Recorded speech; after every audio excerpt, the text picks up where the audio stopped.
Okay. All right.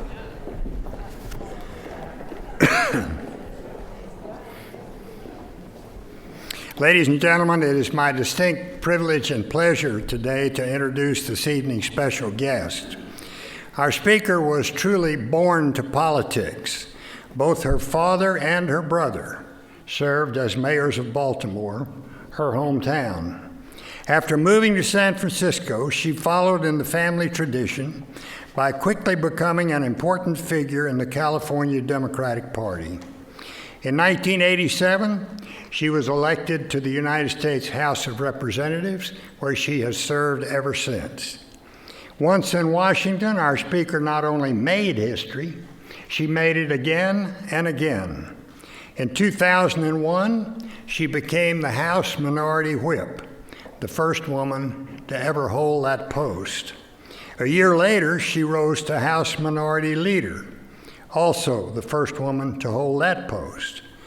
Then in 2007, our guest tonight became the 60th Speaker of the United States House of Representatives and the highest-ranking woman in the history of the United States Congress, a position she held until 2011.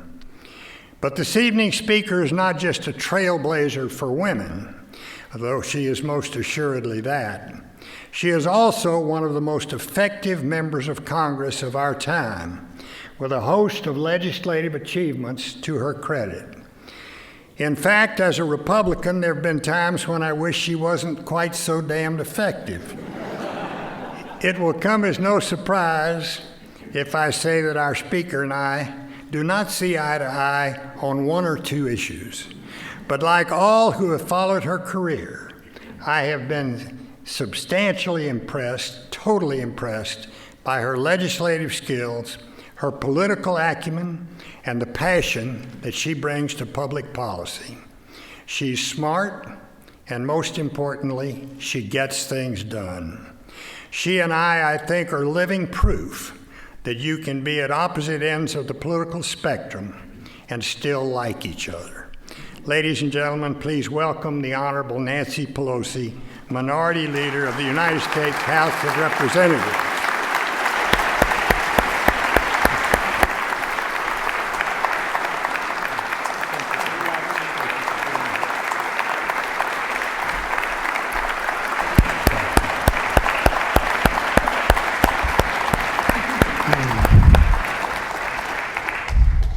Well, Leader Pelosi, after that introduction, I have no questions. I think we're all on top now. Thank you so very much for coming Thank you, Mr. to Rice Pelosi. University's Baker Institute. We're very proud to have you here. I'm going to ask a few discussion questions, and then we're going to open it up to the audience. As the first woman to hold the office of Speaker of the House, you are in a unique position, obviously, to pursue policies to provide women with economic security and equality of opportunity. What do you think is the biggest issue facing American women today, and what can or should we do to address it? Well, first of all, may I thank you, Mr. Ambassador, for your invitation to be here and that of our distinguished Secretary of State. He's held many positions of prestige and power in our country. I thank you for your invitation over time and also for your kind words of welcome. But you and Susan have contributed so much to America, and I love being in your office to see the recognition in part for the leadership you have provided. You are a national treasure. I'm so very honored to be with you this evening. And yes, part of the democratic process is to have the marketplace of ideas where you try to find common ground in the service and leadership of the Secretary Baker in the Congress and the presidents he served. Civility always ruled, and that's what we need more of in government today. So thank you for your leadership, for your strength, for your brilliance, and for your civility, Mr. Secretary, and Susan, thank you for yours.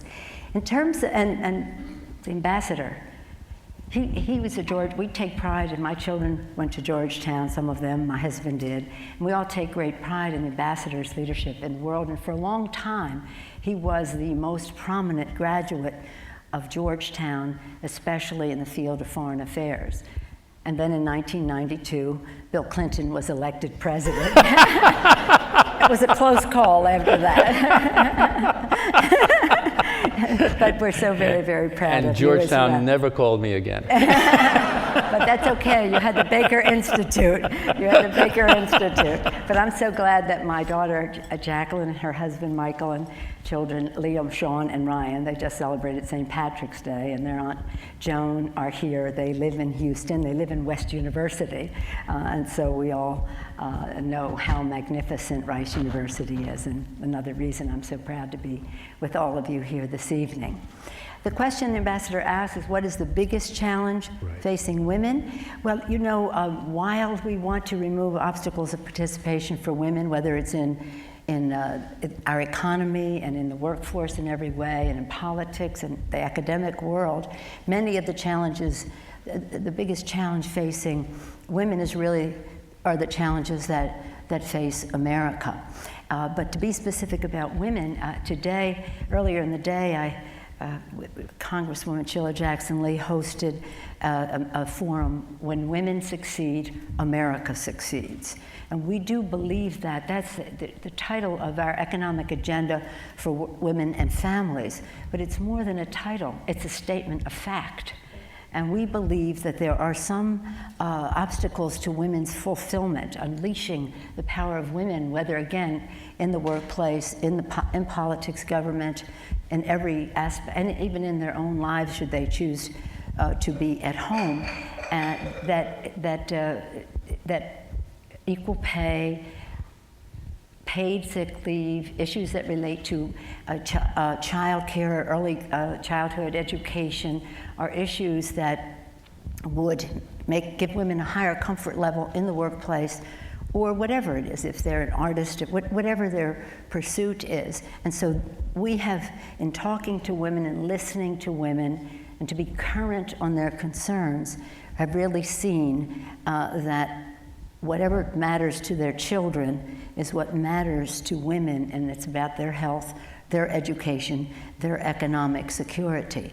And some women have chosen, are not moms, but nonetheless, what works for moms works for other women as well. So that's why we're saying, when women succeed, America succeeds. When women succeed, Houston succeeds, Texas succeeds, and the rest. But as we discuss this, we can, like right now, we think what we can really do to help women is to pass comprehensive immigration reform, because women are very affected by that. And that's one big piece of legislation that has, and I thank President George W. Bush, he's been so wonderful on this subject in terms of values and in terms of trying to get the job done. Thank you. Thank you very much, Leader. As you know, here in Texas, we have the highest percentage of people in the country without health insurance. 25%. Approximately a quarter of Texans and about a third of Houstonians are uninsured compared to the national average of 16%. Now, you yourself, Leader, have played a critical role in passing the Affordable Care Act, which aims at expanding coverage for all Americans. What have been the pitfalls, in your view, and the accomplishments of health care reform to this point, and what more needs to be done now? Right. Well, thank you for that question, because I mentioned the immigration bill. Passing a bill of that comprehensiveness, it's transformational to society. We believe that passing the Affordable Care Act had that effect too. We put it there as a pillar of Social Security, Medicare, affordable care for all Americans, honoring the vows of our founders, who sacrificed everything, in their words, for life, liberty, and the pursuit of happiness, a healthier life to pursue your happiness. So it's liberating in that respect, in that you have health insurance that is lower cost, higher quality, and follows you. Should you change jobs, should you start a business, should you wish to be a photographer, a writer, a creative person in that respect, start a small business, whatever it is. And one of the necessities of passing the Affordable Care Act was cost. Even if everyone loved their insurance and loved their insurer and loved their health care, which they didn't, but even if they did, the costs were completely unsustainable to an individual, to a family, to a small business, certainly to big business. It's a competitive issue globally, and certainly to the public sector. We could not sustain the the rapid increase of healthcare cost in our country. So one of the things, in addition to the liberation that it provides, the innovation that it provides about wellness and prevention and using electronic medical records to improve our knowledge of disease and the epidemiology of it, all of that important, but the cost issue was just, and it will save about $1 trillion over 10 years. So when people say that they want to repeal it, they're repealing not only being a woman is no longer a pre-existing condition, because women were discriminated against in terms of insurance. As the mother of 5 children, I can tell you that historically, but as we say, and sometimes in the Appropriations Committee, Mr. Secretary, the plural of anecdote is not data. And I know that at the Baker Institute, you base your research and develop your policies on objective, nonpartisan data. And, but the fact is that is the record, the pattern of discrimination against women. No longer will having a pre-existing condition prevent you from getting health insurance. No caps, no annual caps, no lifetime caps. If you're 18 to 26, you're on your parents' policy. The list goes on and on.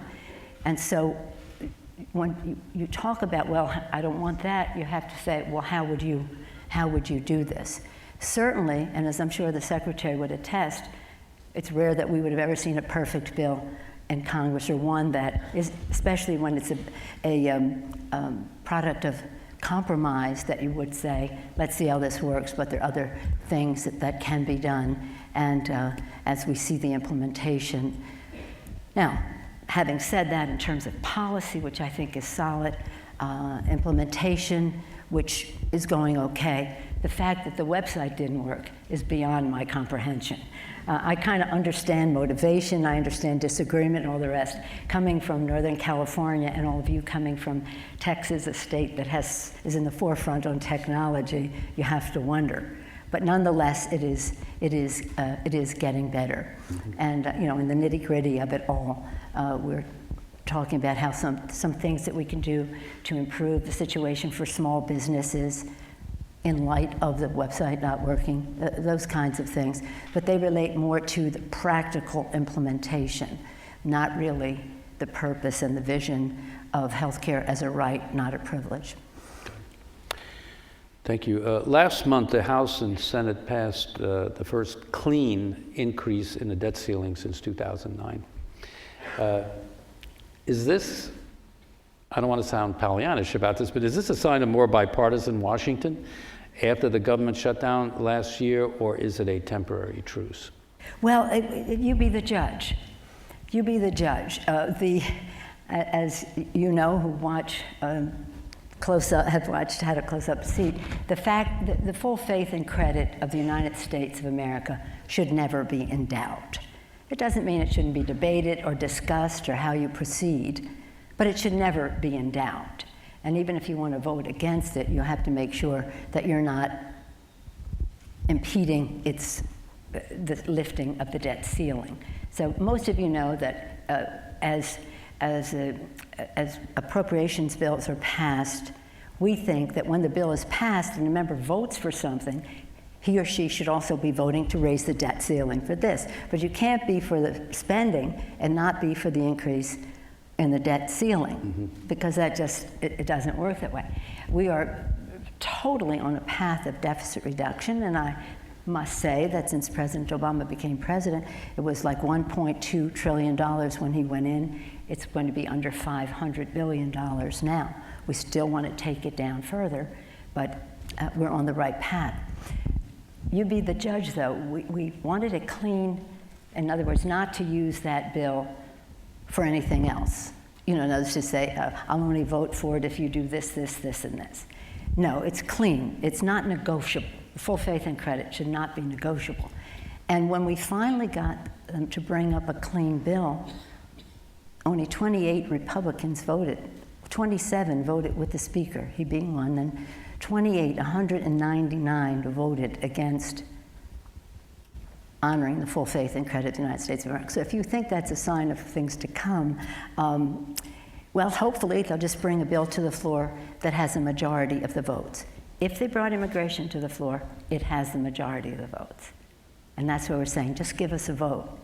Just give us a vote on the clean debt ceiling, we have the vote. But if on other occasions they say, unless a majority of the majority party will vote something, we're not bringing it to the floor, then it's not. But you know what?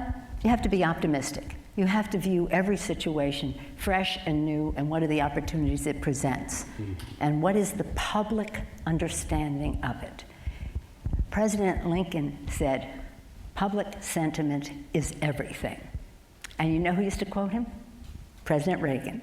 I went to President Reagan's 100th birthday, or one of his 100th birthday party. He had many, but the one at the Reagan building. And I was so thrilled because I'm always saying this to members, public sentiment is everything, Abraham Lincoln.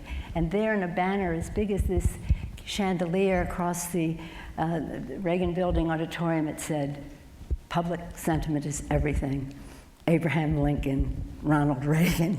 But it is, and to the extent that the public is aware. You mentioned the shutdown of government. They didn't need to shut down government. 100% of the Democrats voted for the Republican bill, but over 60% of the Republicans voted against the Republican bill. But it was only that they only brought it up when public sentiment was so high against shutting down government. The full faith and credit only came to the floor because public sentiment was not just getting, why are we not ending this issue and moving on for it? I'm hopeful on immigration. Our Speaker Boehner, he's of good faith and good heart on this subject. He wants to bring up an immigration bill. He has to deal with his caucus on it. But I said, just give us 28 votes again, and we will have comprehensive immigration reform. And President, as I said, President George W. Bush has spoken so beautifully in such a values-based way about the respect, not only that this is good for our country, the constant reinvigoration of America, people bringing their hope, their determination, their optimism, their courage to build a better future for their families, which is what our founders had in mind. When they come and they do that, they make America more American. And President Bush, when he was president, he was solidly a leader in this regard, and he has spoken about it since being president, but in a respectful way of immigrants. So I would hope that the next sign of good hope for bipartisanship would be that we could bring up the immigration bill. And again, we have probably 100% of the Democrats, and then we just need a few Republicans. But I think that is a reflection of Republicans outside the House of Representatives. You know, all the things we've talked about, the debt ceiling and all those things, immigration bill has bipartisan, so it passed the Senate in a bipartisan way. It's just the House that is problematic, and I think most over 70% of the public supports comprehensive immigration reform. That'd be Democrats, Republicans, Independents, and people just don't identify politically at all. Good. So I'm hopeful. Good. And we always keep the door open, the hand of friendship extended. Turning to foreign policy, America currently faces, as you painfully know, several foreign policy challenges, from the nuclear negotiations with Iran, the Israeli-Palestinian peace talks, to the continued tragic civil war in Syria, and of course the events unfolding in the Ukraine. Leader Pelosi, what should the U.S. do about Russia's annexation of Crimea? Well, let me ask you that question, or perhaps the secretary. We have experts in the room. I hesitate to answer a foreign policy question in the presence of the great Secretary of State, James Baker. And you, Mr. Ambassador, who have given such great service to our country as ambassador to the region and representatives in more than one country, Israel, Syria, and other areas. It's a challenge, there's no question, taking it one at a time. You start it with Iran. On the briefings that we receive on Iran in a bipartisan way, I'm optimistic that there is a framework and that there is a path. It is, President Reagan would have said trust and verify. This is more distrust and verify, or verify and verify, but it's the same theme that President Reagan established and that you implemented, because it is, just to put it in perspective, for those of us who are, shall we say, we have the secretary up here and we have the ambassador up there. For the rest of us who toil in the vineyards on these subjects, we see the pillars of our foreign policy relating to our economy, how we promote our economy abroad, our values, perhaps that should come first, how we promote our values, and our national security. Now, take the national security piece, and one of the pillars of our national security is to stop the spread of weapons of mass destruction. Certainly we have our strong military and other things, but to stop the spread of weapons of mass destruction. It's deadly serious. It's deadly serious. So the fact that Iran is a country that has proximity to Israel, and Israel has all this concern, they consider the development of a nuclear weapon in Iran an existential threat to the state of Israel, and probably legitimately so. The fact is, and I consider the establishment of the state of Israel one of the greatest political achievements of the 20th century, but having said that, even if Israel never existed, America should be very concerned and stop any development of a weapon of mass destruction by Iran or by anybody else to expand the number of states that are nuclear states. So having said that, I think it's a real accomplishment, and I invite, well, during the Q&A we'll hear, I think it's a real accomplishment that the U.S., the permanent members of the Security Council, that would be the U.S., Russia, China, France, and the U.K., plus one, that would be Germany, have all agreed to the sanctions and the path that we're on in Iran. That is almost unfathomable if you go back a number of years. I remember in the 90s visiting China and saying, stop proliferating weapons of mass destruction, and they would say, well, we're not doing that, or the technology for weapons of mass destruction, whether it's ring magnets for centrifuge, for enrichment of uranium, all that. They would deny they were doing it. The Russians would say, who are you to tell us to stop transferring weapons when you're the biggest weapons salespeople in the world? The French would say it's just about simulation and dual use and that, so it isn't, we're not really enabling them to do more. But anyway, it's kind of, there was a mercantile, I mean, they were doing it for the money. When I went to North Korea, which I'm not saying they were transferring to Iran, but when we went to North Korea, one of the few members of Congress who's been to Pyongyang, they basically said, this is a commercial enterprise. You want to buy all of it, we'll sell it all to you. I think they have other geopolitical reasons, but that was their attitude. So to see these countries all come together, China, Russia, permanent members of the UN and Germany, come together to say, we're going to keep these sanctions unless you stop the nuclear activity in relationship to a weapon, is quite remarkable. And it's something so, I don't want to say fragile, but it's perishable. You know, you don't want us to be taking any actions. Congress was beating something or other and saying, we should have more sanctions and we should have more bills and we should have more threats. And they said, you know, we're not engaged in diplomacy right now. Can we give this a chance to work? Because if it doesn't work, it doesn't work, and we'll have to make certain decisions.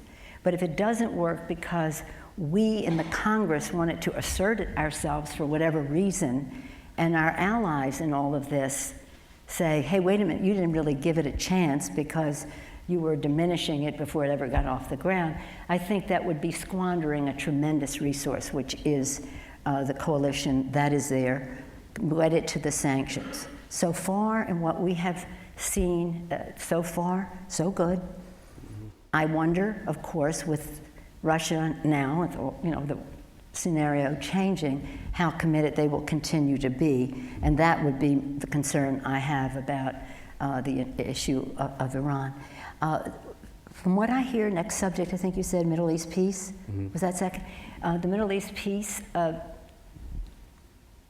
challenging for such a long time, but necessary as soon as possible. The visits that I've had from heads of state or those from our country who have been engaged over a long period of time and in the past come in very pessimistically and now coming in with I'll just say array of optimism. I think that we're in a better place than we have been. As we know, the Secretary Kerry will be offering a framework. Hopefully it is fair, and if it's fair, that it is received. And if in the Q&A, if you want to be more specific about certain aspects of it, I'm happy to do so. But this is the most optimistic, and I'm not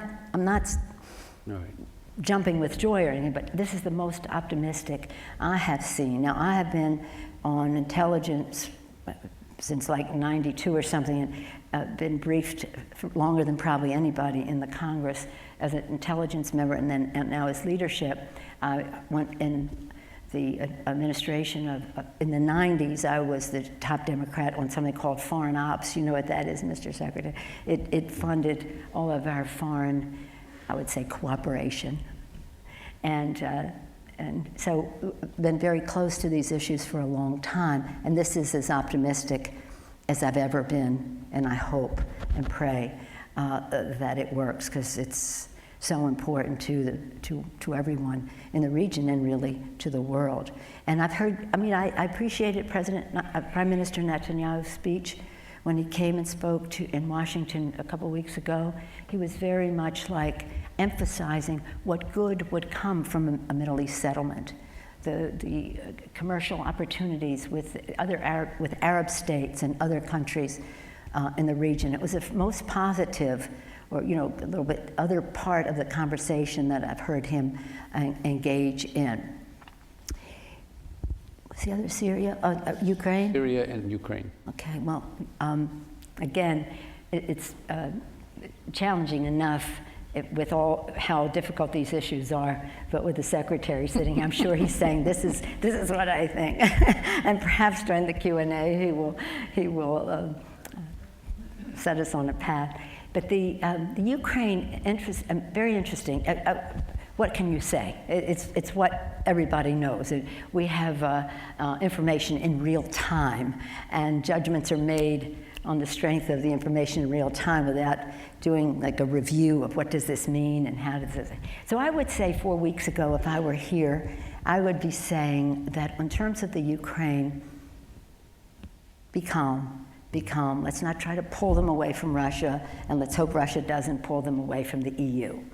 They were going to have a trade arrangement with the EU. It wasn't signed yet. Russians didn't like that. They offered them $15 billion. I don't know how good an offer of $15 billion is from Russia, but they offered them 15. EU came in. We have our hearts. After the actions of Putin the last few weeks, some of the same calm voices were saying, this is a different deal now. And Chancellor Merkel, her evaluation of the state of mind of Putin was interesting. We had a visit from the Prime Minister of Ukraine, I guess that was last week. I'm losing track of time. Last week, it was Thursday morning. And he, very calm, asking for diplomatic and economic support. We in the House have already voted the $1 billion. The Senate will do so soon. One thing we'd like, and he appealed to us for, was for us to approve the IMF so-called reforms, they call reforms, which would enable the IMF to give the Ukraine much more assistance, economic assistance. That's controversial in the Congress, but the loan guarantee is not $1 billion. It cost us $200 million for the loan guarantee of $1 billion. So, but diplomatic and economic. He didn't talk to us, or he didn't make a request for anything military. Some in the Congress who visited there recently, Senator McCain has been not shy about saying we should be doing something more militarily, and that's the review that we have. But that's in the context, and this may be more on the subject than, but as my not being a former Secretary of State, we had an agreement, what was it, Mr. Secretary, like 94 something, the treaty, the memorandum on Budapest, which was it was not a guarantee, it was a memorandum of assurances. Now, during the Q&A, the Secretary is going to give us what our responsibility is if we have a memorandum of assurances versus a memorandum of guarantee. But that is, and that was signed even by the Russia, the US, the UK, as to if, and this was predicated on the, you remember when Kazakhstan, Belarus, and the Ukraine had all of their nuclear weapons removed. It was really a triumph of the previous administrations. And at the time that they gave up their nuclear weapons, this agreement, memorandum of understanding, was signed at Budapest. And what is our responsibility? If you give these up and somebody invades you, then what? Then what? But I do think that everybody wants to try, whatever the back and forth is, the most serious and the strongest diplomatic path. The leverage that the Ukraine has with more economic assistance, because of course, whether it's withholding energy, gasoline, water in the case of Crimea and the rest, it lowers the leverage of the invaded country. But the Prime Minister was very calm and not going to be provoked, which was very interesting. A couple weeks before, we had the visit from the Prime Minister of Georgia, 31 years old. Garibashvili, 31 years old. He came in, he said, you saw what happened with Georgia before. When the Russians provoked, we're going to be unprovoked, even though they're on our territory. We're not going to be provoked. So again, this calm, this younger, new generation of people who've seen conflagration erupt when, why? Turf battle, ego, whatever it happens to be. But they are determined to maintain their democratic country and not be pulled back into the Soviet, into Russia. And some of the other countries in the region have approached us, I won't say their names, but to say, we could be next, we could be next. So this is an important challenge to our conscience in terms of,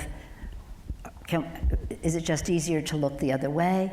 There's absolutely zero appetite in the United States for boots in the ground, whether it's Ukraine, Crimea as part of Ukraine, whether it's Georgia, whether it's Syria. And that takes us to the next. Does that break your heart? 3 years.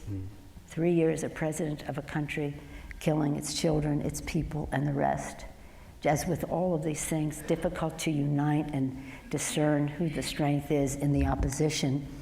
And therefore, how do we help?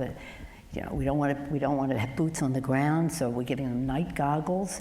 Certainly, we have tremendous assistance in terms of humanitarian assistance. We had the visit from the King Abdullah of Jordan recently.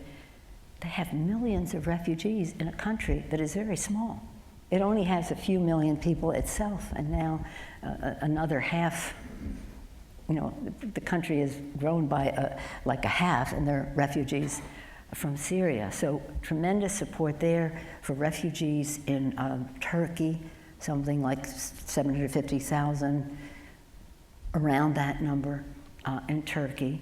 And so what is the next step? Do we say, what is the risk of having a no-fly zone? How does that help resolve the issue?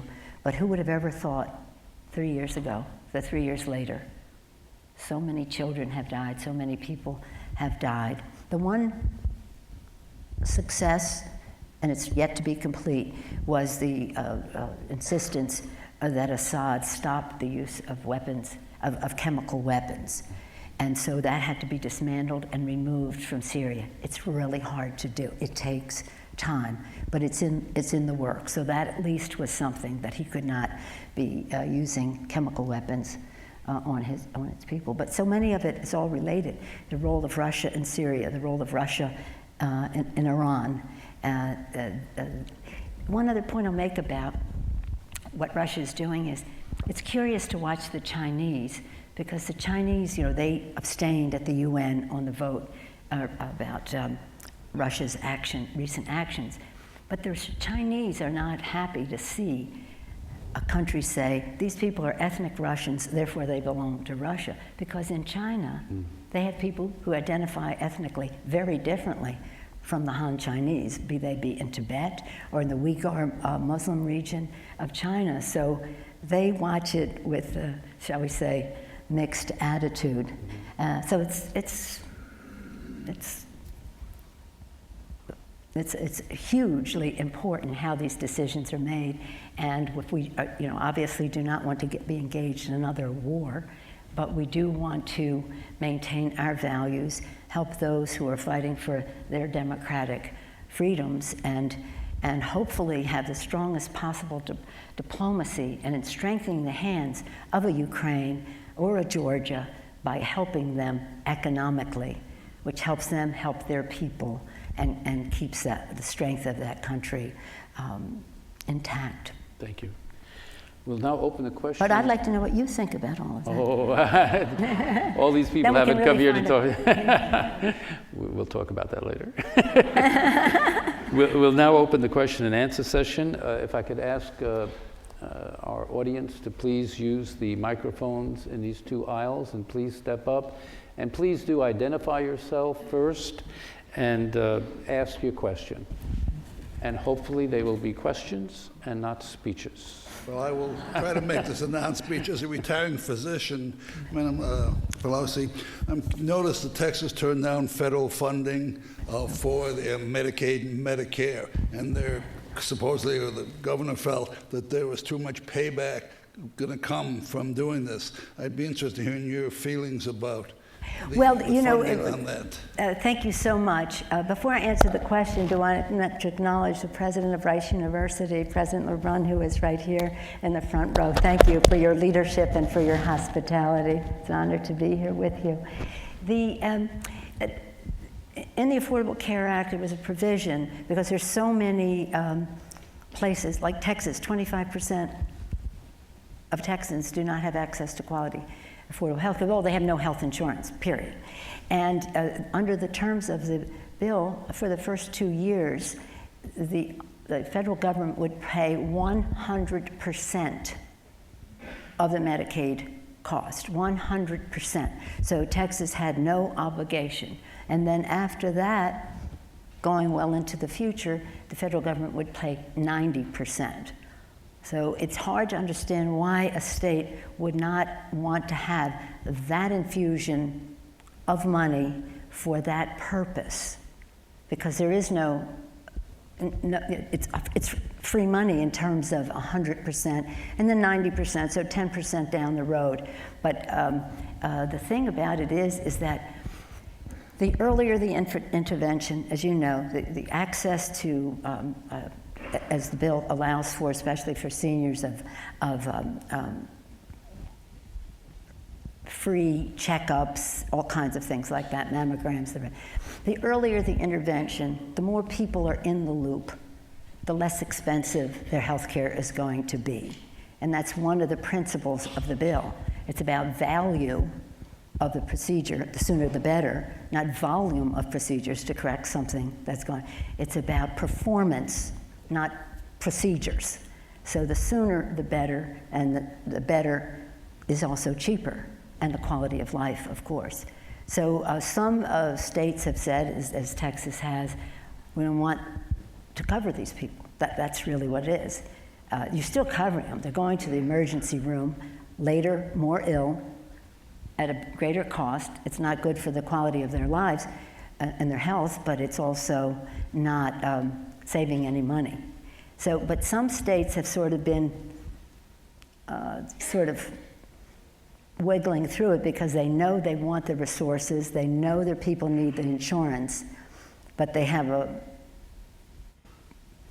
philosophical principle that they want to uphold, and that's at the expense of the good health of their people, I do believe. What do you think? Well, I agree with you. As a physician, retiring physician, I think preventive care is where it's going to save the money. And I think anything that would improve, facilitate preventive care is the route to go. So I'm in full agreement, but I am in a Republican state, and I am a Republican for the most part. But my son-in-law is a Republican. He's right here in the second row. And he has a tie that's red with elephants on it. What can I tell you? Thank you, sir. You have the gentleman here. You don't have to say whether you're a Republican or a Democrat, but do identify yourself. Democrat. Did you know? Mostly Democrat, but I have sent. Oh, you are identifying. Okay. I have sent money to support Republican candidates when I thought they were worthwhile. First of all, thank you for being here. I would not want to be in your position, evidently taking questions without preview or preparation from somebody as keen and probing as the ambassador. Isn't he wonderful? Isn't he great? Let's hear it for the ambassador. Thought I was a softie. My name is Tim Mock, Rice Physics degree, retired, currently co-chair of Houston Climate Protection Alliance. In my own talks with Houston audiences, I recently have been using an article out of the New York Times titled "A Republican Case for Climate Action," written by former EPA administrators under 4 Republican presidents. The article is very supportive of Obama's initiative and clearly states this is not enough.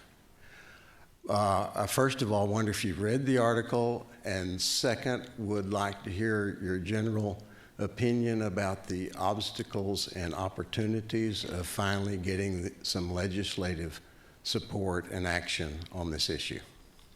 Thank you for your question, because you really do address one of the challenges to this generation. I would say our generation, but some of us are in one generation and some of us are in another generation. But this generation, when I became speaker, my flagship issue was energy independence and climate, the climate challenge. Of course, healthcare was everybody's issue, and that was our priority, but I established a special select committee chaired by someone named, who's a senator now, Ed Markey, and what we basically tried to do, which is, I think, the goal of the Baker Institute, is to have objective, nonpartisan, evidence-based research and testimony so that we can make judgments that were objective, without an agenda, but with a vision of reducing our dependence on foreign oil, and also addressing the climate issue.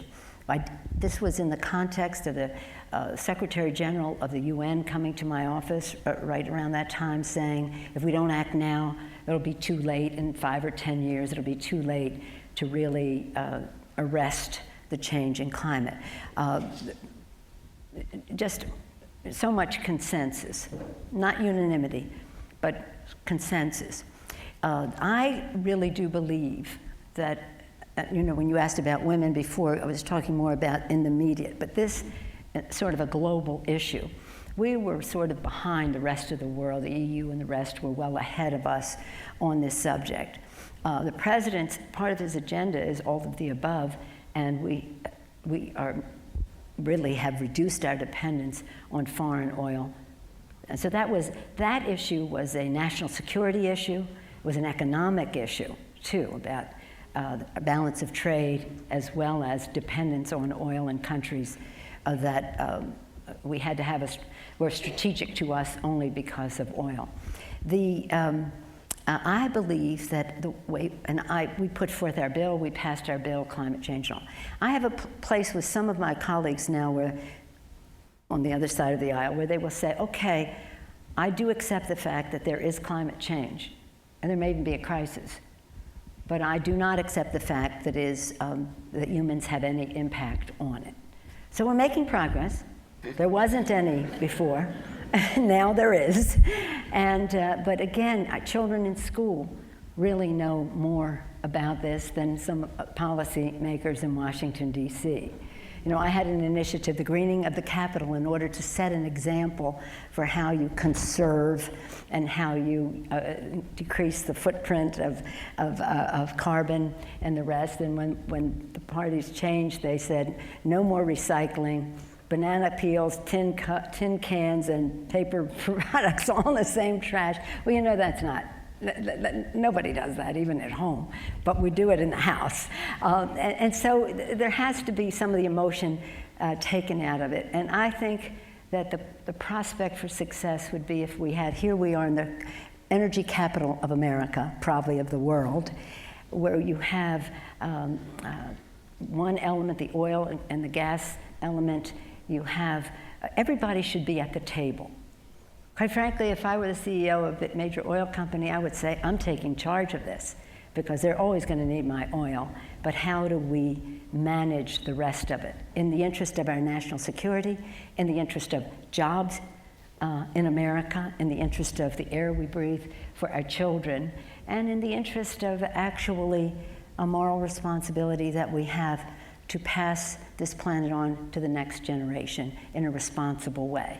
The evangelicals who are at the table with us, with scientists, environmentalists, labor, groups that have been sort of not particularly in sync with each other, all at the table, and the evangelicals say this is God's creation, which I do share that view, and we have a moral responsibility to be good stewards of it.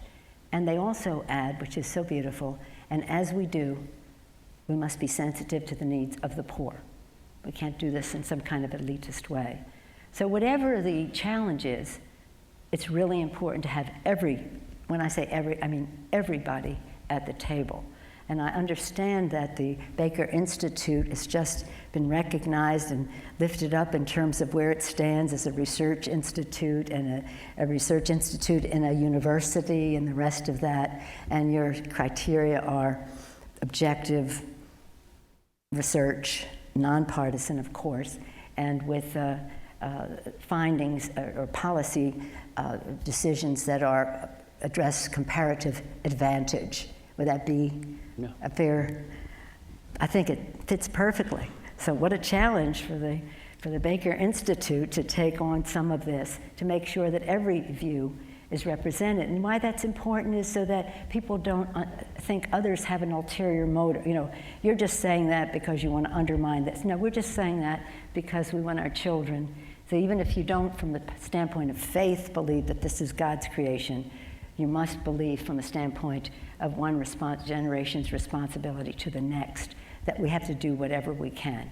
Conservation is a very big part of it, that I think we have underutilized as a method.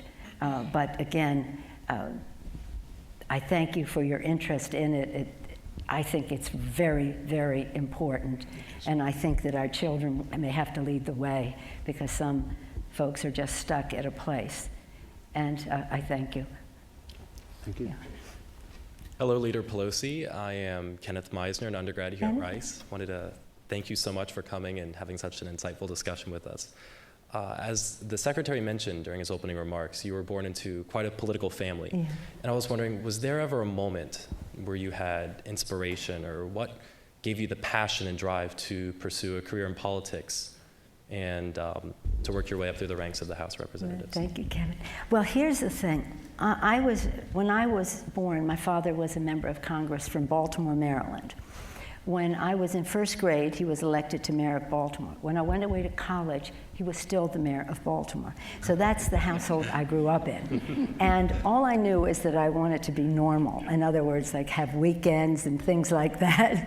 And my daughter Jacqueline is here, and of course she knew and loved my parents, and who are not with us now, but my brother is, who served as mayor. They instilled in us a value that public service is a noble calling, that we have a sense of community and we all have a responsibility to each other. They were staunch Democrats, but it was a different time. Republicans were our friends, and you know, it wasn't that kind of a Democrat-Republic thing. It was that you had different points of view, but that didn't make somebody bad because they didn't share your point of view.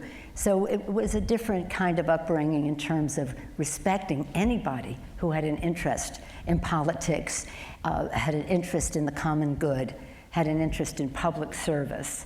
Of course, it was Maryland, so the differentiation wasn't that great as it is now between parties.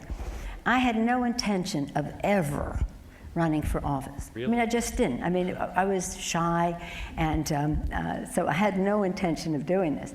When I went to California, my husband is born and raised, Paul. He's born and raised in San Francisco. When we were there, one thing and another, I became a library commissioner because I love the library, and I volunteered. I had 5 children. We had 5 children, and so that was a regular stop for us, the library. And I had interests like the LSB Leakey Foundation, interest in the origins of man and primates and the animals, and I had different interests. They all really related to people. I love people. But one thing led to another, and here I was, the chair of the California Democratic Party. One thing led to another. Here I was, running for Congress. How could this possibly have happened? I had absolutely no intention. But the person who was that's why I say to women, be ready. Be ready. Something you may not even be thinking you want to do may be at your doorstep or behind the next door. And just understand what you can bring to it is very unique. Know your power in this regard, because we need many more women to be involved in politics. And I go to my daughter, I have 5 children, 4 of them are in college, Susan, 4 in college, one's going to be a senior in high school.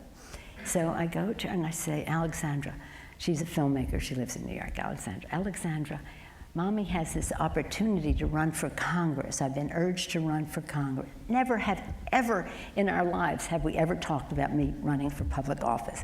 But this member of Congress fell ill, and she wanted me to follow in her footsteps. Mommy has this opportunity to run for Congress. I love my life. If it were one more year, I'd probably think more seriously about it, because then you would be in college. With you having one more year here, this is what it would be. I'd be gone 3 days a week. Daddy, she and my husband Paul are very close. Paul and Ed, our friend, ambassador, our friends, and secretary as well. They have mutual friends as well. And so, but from the bottom of my heart, with all the sincerity in the world, I'm saying, really, it's your decision. It doesn't matter to me. One way or another, I'm happy here, and I'll run for Congress. I don't even know if I'll win, but I'll run for Congress. She looks at me and she says, Mother, well, right now I knew I was in a little bit of trouble, because, Mother, get a life. So I said, I had never heard this. This is 26 years ago. I had never heard the expression. Now it's, but then, get a life. What teenage girl would not want her mother gone 3 nights a week?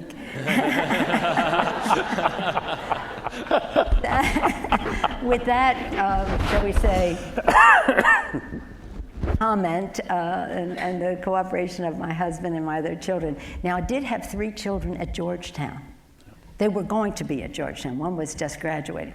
3 at Georgetown. I really don't think I could have left home from California to come to Washington, D.C., leave my family and everything, except that I had the 3 other children in Washington.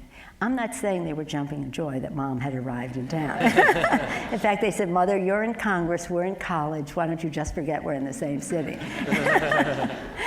But in any event, I did write a book, Know Your Power. It's a little puff thing just to say how I did run for office. The reason I wrote is I was reading these articles that said since she was 5 years old, she wanted to be Speaker of the House. When I was 5 years old, I didn't even know what the Speaker of the House was. In fact, it took a long time for me to know what it was. But in any case, I feel very blessed to have had the opportunity. Representing the people of San Francisco is probably my biggest honor, politically speaking. Being the first woman Speaker of the House, of course, was a fabulous, fabulous experience. But as similarly to running for Congress, I had no intention of running for leadership. One thing and another, opportunity knocks, be ready. I'm proud of my members for honoring the hope and aspiration of equality for all Americans by electing a woman Speaker. Well, how fascinating. Thank you so much. Thank you. Yes, ma'am? Hi, thank you for coming. My name is Victoria Grinbaum. I'm a first-year MBA student just across the street, actually, at the Jones School. I had recently accepted an internship with a large corporation that was just chosen as the best workplace for women, and was surprised to learn that only 30% of its global workforce is female. I'm wondering what personal advice you can offer to someone who's entering an industry that's very strongly male-dominated, and if you could share some insight on that. Well, you have to admit, 30% may not sound like a lot, and I know from my own daughters, I have 4 daughters and 1 son, and my son is here as well, Paul, from San Francisco. And knowing from some of, shall we say, Paul's friends, that the young women, when they are being interviewed, they all want to know, show me your record. You tell me that you want to, that women are welcome here. Show me what you've done so far. And that's probably the best and most eloquent statement a company can make, to have elevated women already before trying to attract these very talented young women. You're going to be a pioneer. I mean, we're still in a sort of a, not necessarily pioneer stage, but really a trailblazing place. So if you like the work, if it's what you want to do and the rest, understand that part of your responsibility will be to have others on your shoulders as well as you go forward. But it's very exciting. And I know for sure, don't you, that if we had more women in business and we had more women in high positions in business, high positions in leadership in the military, more positions in higher positions in politics and government, you just name the category, that it would be very wholesome and very positive. From my own standpoint in politics, I promise you and guarantee you this, you lower the role of money in politics, increase the level of civility, you'll have more women in politics, and that will be a very good thing. But I wish you well. I mean, you just have to make a judgment, put it on the grid, weigh all the equities, and see what your opportunity will be, not only for yourself, which is what you have to make a judgment on, but how that opens more doors for more women as well, if that's something that you value, which I hope it is. Thank Good you luck very to much. you. Thank you. Thank you.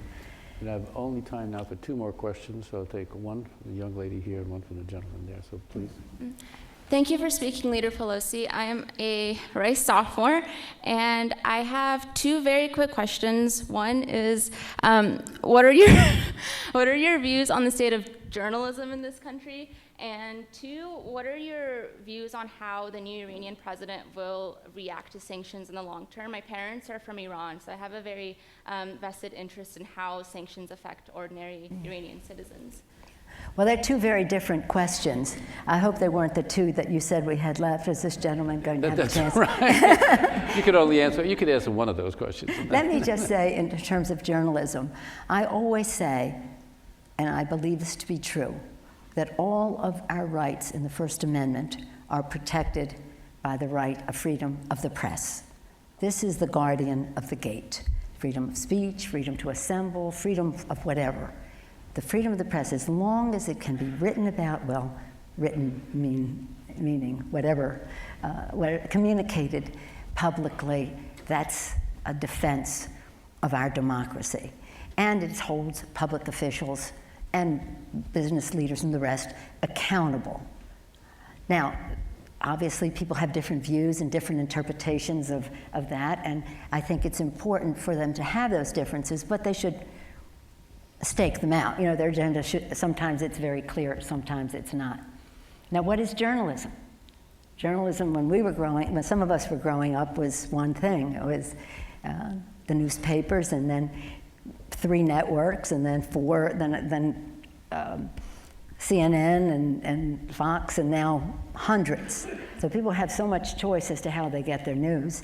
Some young people just settle on The Daily Show and the Colbert. That's how they get their news, and it's something. I said something earlier about information traveling in real time before there's any analysis, confirmation, verification that it has even happened, or that it happened in the manner that it's being conveyed. So while we are blessed with this real-time communication, which is fabulous, we also, it demands us to bring more judgment and more reflection upon what we are seeing, because we really want to protect that very important freedom of the press. Journalism, I think it's a wonderful profession, and I wish that everyone engaged in it were really journalists.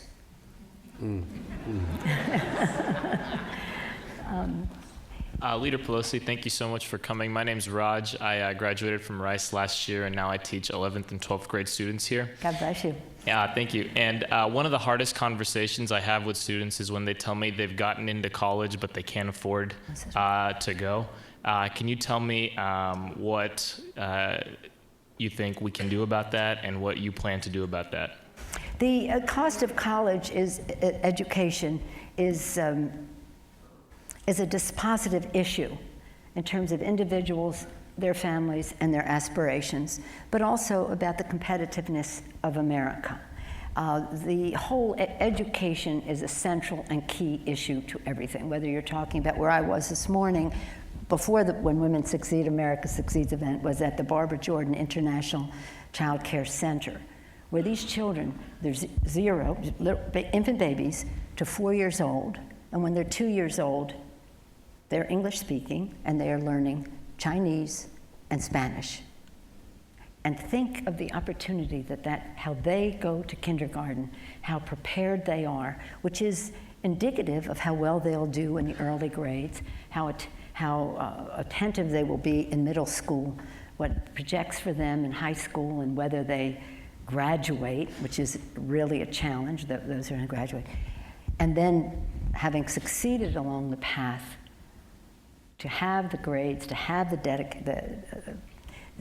diligence, to be hardworking and the rest, not to afford it. And so what are the things? There are several things. If a family is a low-income family, they can avail themselves of Pell Grants. And we have a big debate in Congress as to whether we should fund Pell Grants. I think we should. The other point is, what is the cost of student loans? And the third part, and associated with that, is what can we do, Mr. President, to contain the cost of college education? We want the best for the kids who are coming. That means we have to have an excellent faculty and facilities and the rest. So this is, the last place we should be spending money on college education is on high interest payments to banks for student loans, because that really is crippling. And it's no value added in the education that young people receive. So I've been in some conversations with heads of universities to say, how do you see this? You know, in other words, if there's additional assistance, is there value added in the education? Or is this just to have maintain where we are now? One thing that I think is really very important that helps not the individual families directly, but the universities very importantly, is to increase the investments that the federal government makes in research, whether it's biomedical research, whether it's the hard sciences and the rest. Because the extramural research that is done on campuses is really well, it's an intellectual resource, that's for sure, but it also helps to attract some of the talent that you want to have, not only in the lab, but in the classroom on those subjects. And so the value of education is enhanced. It's probably excellent to begin with, but is enhanced further. So again, I've been in some communication. I don't know what the final, from the standpoint of the universities, what can we, the universities, do to contain the cost while we still want to attract great students, give them a good, an excellent education with a respected faculty and with the facilities. I mean, you cannot maintain high levels of scientific research with a third-rate lab, because you're not going to get the talent to come. Talent attracts capital, capital attracts talent, facilities, and the rest, and the university is a growing organism. So it is the challenge that we face, because you know what? Innovation, education is key to innovation. It begins in the classroom, A. B, it means everything to a person's self-fulfillment and what they can do for themselves and their families. It's essential to our competitiveness as keeping America #1, essential to all of that. And we just really have to, I think, reduce the cost of student loans. They're just, people don't even want to get married. They can't be entrepreneurs. They have all this debt. It's stunning. I don't have to tell you. I'm sure families in the room and others know. One of the other pieces of it, though, is that there's so many good students, and that lifts up the quality of every school. Sure, everybody wants to go to Rice, but everybody can't go to Rice, right? So they go to other schools, these talented kids, lift up, and Texas is such a great state for higher education. And not everybody is going to get in the state schools. So you have named a place that we spend a great deal of time trying to figure out. We passed legislation to increase funding for community colleges. Actually, it was on the Affordable Care Act. It was a dual track. It was 2 bills, one piece of legislation, and what it did was increase funding for community colleges, increase funding for Pell Grants. It addressed the cost of interest, but that's like 5 years ago, and now we have to do it again. But anybody who's interested in this subject, who has any ideas about the subject, understanding the fiscal restraints that we're operating under, just remember this. When people say they want to cut Pell Grants or cut aid to education because we have to reduce the deficit, understand this. That's a false economy. Nothing brings more money to the Treasury than educating the American people. Whether it's early childhood, K through 12, higher education, post-grad, lifetime learning of our workers. Nothing brings more money to the Treasury. Ask your economist friends. A little longer term, but it's the future. And again, it keeps America #1. So thank you for your interest in that subject. Thank you for taking the time to answer. Thank you. Before we end, I'd like to request that the audience please remain seated as Leader Pelosi is escorted out. And now please join me in thanking Leader Pelosi for a superb presentation. Terrific. You're terrific.